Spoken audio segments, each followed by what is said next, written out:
બ્રેસીસનો એક સમય હોય છે, કેટલા સમય સુધી બ્રેસીસ તમારે એ પેશન્ટને લગાવવા પડે? હવે જો મેં પોતે 6 યર્સથી સ્ટાર્ટ કરીને અપ ટુ 55-60 યર્સ સુધીમાં પણ બ્રેસીસ જે છે મેં ટ્રીટમેન્ટ કરેલી છે પેશન્ટ્સની. પણ દરેક લાઈફના જે સ્ટેજીસ આવે એના પ્રમાણે એનું જે ટ્રીટમેન્ટની ઇમ્પોર્ટન્સ અથવા તો એને એડિશનલ ટ્રીટમેન્ટ જે આપણે કહેતા દરેક વસ્તુમાં એ વસ્તુ ડિફરન્ટ હોય છે. ફોર એક્ઝામ્પલ, આપણે બાળપણમાં જ્યારે કરીએ ત્યારે ઓર્થોપેડિક એપ્લાયન્સ આપીને હાડકું સરખું કરવા માટે કરતા હોઈએ છીએ. એટ ધ સેમ ટાઈમ જ્યારે તમે મિલ ટીથ તમારે જ્યારે પડી જતા હોય છે અને પરમેનન્ટ ટીથ જ્યારે આવે છે ત્યારે એ આગળ હોય, જગ્યા હોય, આગળ પાછળ દાંત હોય, ગમે તે વસ્તુમાં હોય તો આપણે એમાં બ્રેસીસની ટ્રીટમેન્ટ કરીને કરી શકતા હોય છે સરખું.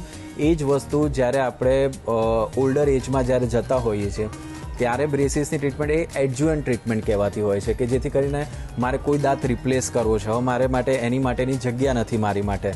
ધારો કે એક દાંત મિસિંગ છે તો આગળનો દાંત અને પાછળનો દાંત ટિલ્ટેડ થઈ ગયા છે તો મારે જગ્યા જ નહીં, તો એ વસ્તુને હું સ્ટ્રેટન અપ કરીશ, જગ્યા ક્રિએટ કરીશ અને પછી જે છે નવો દાંત રિપ્લેસ કરીશ. તો એ એડજ્યુઅન્ટ ટ્રીટમેન્ટ માટે પણ બ્રેસીસની ટ્રીટમેન્ટ જે છે રિક્વાયર્ડ થતી હોય. આ તો એક એક્ઝામ્પલ છે, આવા તો ઘણા બધા એક્ઝામ્પલ્સ હોય. ટૂંકમાં નાનપણથી લઈને ઓલ્ડર એજ સુધીમાં કોઈ પણ વસ્તુમાં તમે ટ્રીટમેન્ટ જે છે બ્રેસીસની કરાવી શકતા.